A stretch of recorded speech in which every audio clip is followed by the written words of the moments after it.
Assalamualaikum dan salam sejahtera. Ini adalah video tugasan kumpulan 5 Kelestarian Alam Sekitar Seksyen 701 Sesi 1 2021-2022. Hari kumpulan 5 terdiri dari 5 orang. Yang pertama, Encik Abdul Adnan Amna alias Mana selaku Ketua Kumpulan, Encik Amdan Amran, Encik Datuk Amir Bahar Datuk Iting, Encik Ahmad Fauzi Rosli, dan yang terakhir Encik Ridwan James alias Ridwan Amir Hassan.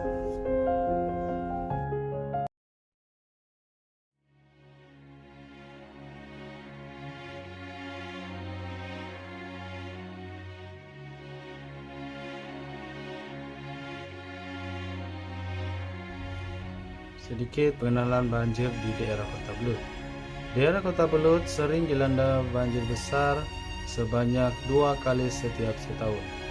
Masalah banjir di daerah Kota Belud menjadi buruk setelah berlakunya gempa bumi pada tahun 2015.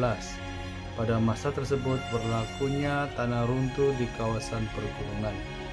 Akibat hujan yang berterusan ditambah lagi dengan struktur tanah di kawasan pegunungan yang menjadi lemah akibat gempa bumi, air hujan yang turun mengalir ke dalam sungai bersama pasir, batu dan pokok yang telah tumbang menyebabkan dasar sungai menjadi cetek dan seterusnya mengakibatkan air sungai melimpah ke kawasan yang lebih rendah. Banjir di Kota Belud sering berlaku pada sekitar bulan Jun membawa ke bulan Desember dan berlarutan ke bulan Januari tahun berikutnya. Seterusnya, saya Ridwan James alias Ridwan Amir Hassan, nomor matriks YS 211100007. Tajuk faktor-faktor utama: hujan yang berterusan, proses pembangunan, hakisan sungai, hutan tadahan. Pemusnahan hutan menyebabkan hujan terus turun ke bumi tanpa diserap oleh tumbuhan. Hujan yang turun dengan lebat menyebabkan air mengalir dengan banyak ke dalam sungai yang mengakibatkan sungai tidak dapat menampung air hujan dalam jumlah yang banyak. Pada masa ini, limpahan air hujan akan berlaku mengakibatkan banjir. Sistem peparitan tidak terancam. Masalah banjir yang sering melanda bandar adalah disebabkan kekurangan sistem peparitan yang dibina serta ianya terlalu kecil dan cetek. Jumlah air yang banyak menyebabkan air melimpah keluar dari parit, menyebabkan banjir kilat berlaku. Kesan-kesan lazim banjir ialah struktur-struktur seperti bangunan rosak akibat air banjir dan tanah runtuh juga mungkin berlaku. Pencemaran bekalan air juga akan berlaku, membawa kepada kesukaran dalam pencarian air bersih. Kejadian banjir akan menyebabkan kekurangan bekalan makanan akibat kemusnahan tanaman yang dimusnahkan air banjir. Kesan utama: kehilangan nyawa, kerosakan harta benda, bangunan dan struktur lain. Pencemaran air bersih dan bekalan air ia juga boleh menyebabkan ketiadaan kemudahan pelupusan kumbahan. Kekurangan air bersih digabungkan dengan kumbahan manusia di dalam air banjir menimbulkan risiko penyakit air yang boleh merangkumi demam kepialu, giardia, Cryptosporidium, kolera dan banyak penyakit lain bergantung kepada lokasi banjir, kerosakan jalan raya dan infrastruktur pengangkutan, dan kemusnahan tanaman. Seterusnya, saya Ahmad Fauzi Rosli, YS 211100032 akan membentangkan kesan jangka kedua dan jangka panjang. Kesukaran ekonomi akibat kemerosotan sementara pada pelancongan, kos membina semula atau kekurangan makanan yang membawa kepada kenaikan harga merupakan kesan selepas berlakunya banjir yang teruk. Kesan kepada mereka yang terjejas boleh menyebabkan kerosakan psikologi kepada mereka yang terjejas, khususnya di mana berlaku kematian, kecederaan serius dan kehilangan harta benda. Untuk kesan kedua, banjir di bandar boleh membawa kepada rumah-rumah basah kronik yang dikaitkan dengan peningkatan pada masalah pernafasan dan penyakit lain. Banjir di bandar juga mempunyai implikasi ekonomi yang ketara pada kejiranan yang terjejas. Faedah: banjir boleh membawa banyak faedah seperti pengisian air tanah, menjadikan tanah lebih subur dan meningkatkan nutrien di setengah tanah. Banjir dapat menyediakan sumber air yang sangat diperlukan di kawasan yang gersang dan separa gersang di mana hujan mungkin tersebar secara tidak rata sepanjang tahun dan membunuh rosak di tanah pertanian. Banjir air tawar memainkan peranan penting dalam mengekalkan ekosistem di koridor sungai dan merupakan faktor utama dalam mengekalkan biodiversiti dataran banjir. Banjir boleh menyebabkan nutrien ke tasik dan sungai yang boleh membawa peningkatan biomas dan perikanan yang bertambah baik selama beberapa tahun.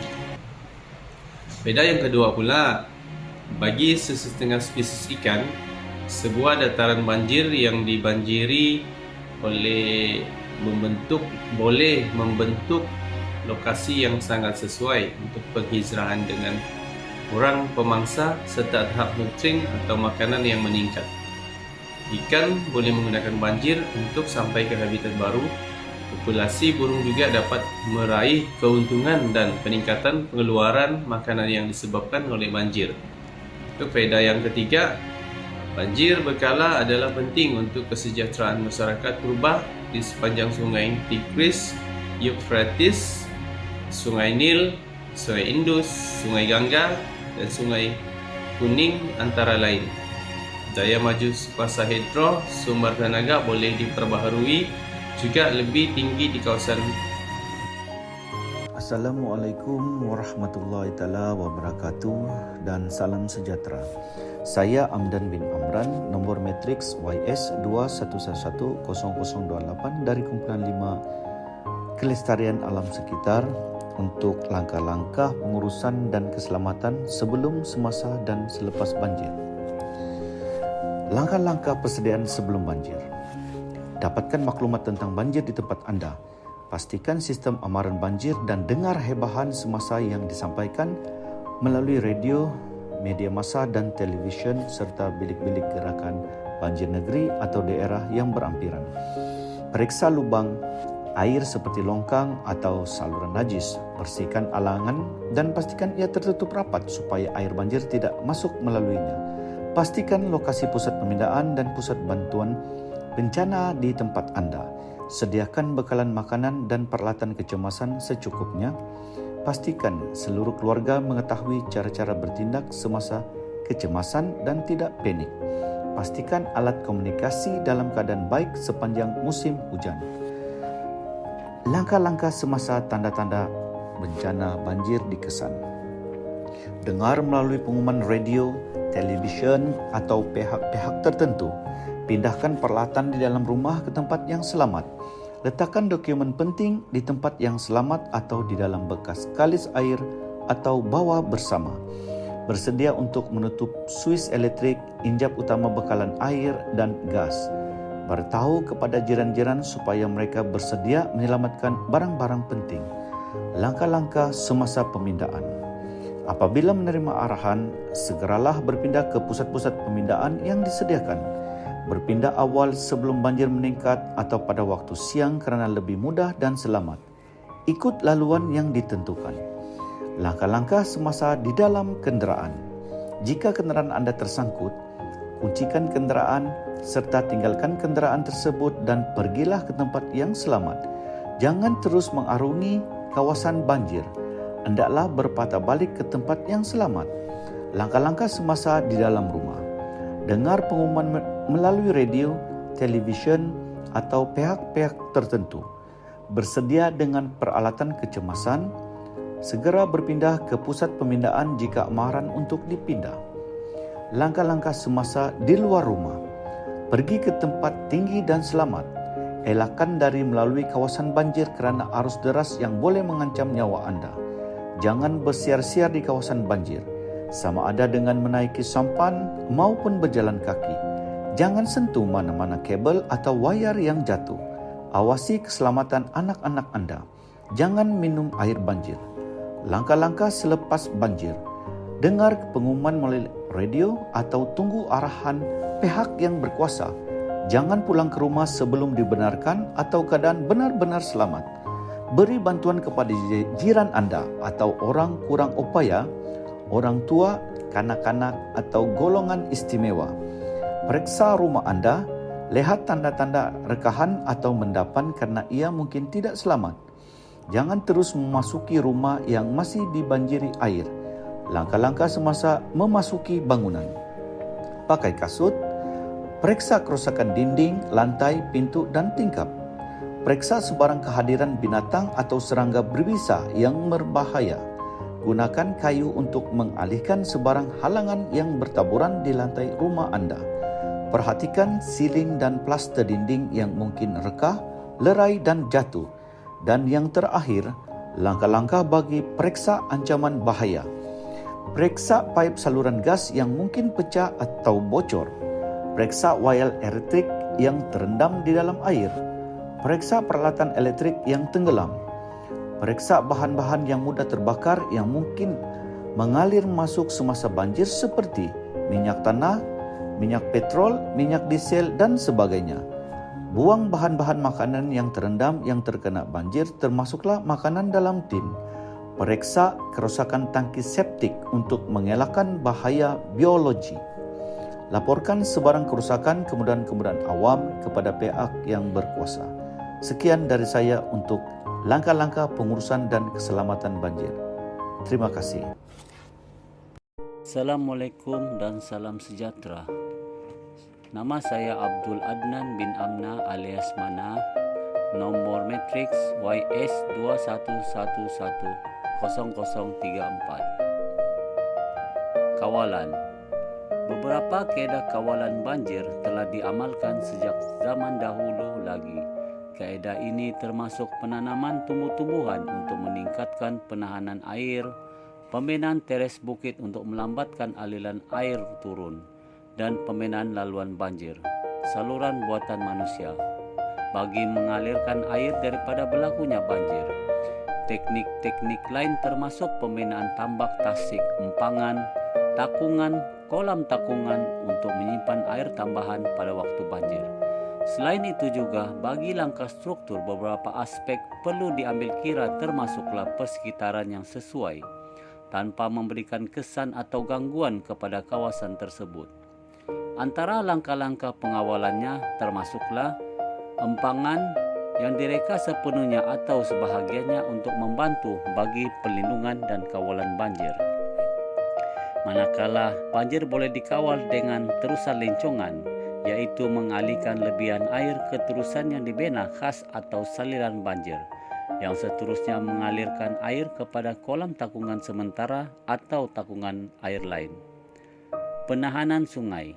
Di kebanyakan negara, sungai terdedah kepada banjir dan sering diuruskan dengan berhati-hati.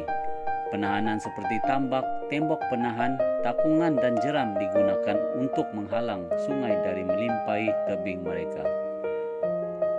Penghalang banjir yang menutup diri, Self-Closing Flood Barrier (SCFB), adalah sistem penahanan banjir yang direka untuk melindungi orang dan harta benda dari banjir laluan air pendalaman yang disebabkan oleh hujan lebat ribut atau salji cair yang cepat. Menaik taraf sistem ramalan dan amalan banjir. Oleh kerana kejadian banjir kilat kerap berlaku tanpa di luar jangkaan, maka sistem ramalan dan amalan banjir perlu diperluaskan dan dinaik taraf, yaitu 1 jam lebih awal sekurang-kurangnya sebelum banjir dijangka berlaku, agar masyarakat di kawasan tertentu dapat bersedia dengan lebih awal. Meningkatkan tahap kesedaran masyarakat dan pihak pemaju. Antara punca berlakunya banjir kilat adalah daripada sikap manusia itu sendiri, yang mana tidak menjaga kebersihan dan kualiti alam sekitar serta membuang sampah dalam sungai, menyebabkan saluran tersumbat dan sekaligus menghalang air sungai untuk mengalir. Kesimpulan, Risiko dan terdedahnya manusia pada bahaya banjir kilat di merata tempat di Malaysia, khasnya di kawasan bandar-bandar besar yang mempunyai kadar benan padat, telah meningkat dengan besarnya dalam tahun-tahun kebelakangan ini. Peningkatan tahap kesedaran awam melalui pendidikan dan sebaran maklumat yang lebih baik, maka masalah banjir kilat dianggap sebagai peristiwa yang bukannya berasal daripada alam semula jadi. Kebanyakannya sedar bahawa sebab akibat banjir khasnya di kawasan bandaraya adalah lebih sering disebabkan oleh kesilapan manusia dan pengurusan yang tidak cekap daripada sebab-sebab semula jadi. Justru itu tuntutan ahli-ahli politik bahawa banjir kilat ialah tindakan Tuhan memang tidak dapat diterima sama sekali. Rakyat memerlukan accountability daripada pemimpin dan pihak yang bertanggungjawab ke atas pengawalan banjir. Banjir kilat bukannya tindakan Tuhan ataupun tindakan kuasa-kuasa semula jadi. Ia sebenarnya hasil interaksi antara sistem peristiwa semula jadi dengan sistem gunaan manusia. Manusia patut mempelajari cara-cara memaksimumkan sumber semula jadi dan meminimumkan bahaya dan bencana semula jadi. Akan tetapi, manusia sering tidak belajar dengan cepat, tetapi lazim mengulangikan kesilapan-kesilapan dahulu. Malaysia tidaklah harus memilih langkah pembangunan sebegini. Strategi pembangunannya haruslah diseimbangkan oleh perlindungan kepada alam sekitar dan pemeliharaan sumber alamnya. Dalam hal itu, Malaysia perlu mencipta satu dasar pembangunan yang menitik beratkan pembangunan lestari. Sekian, terima kasih.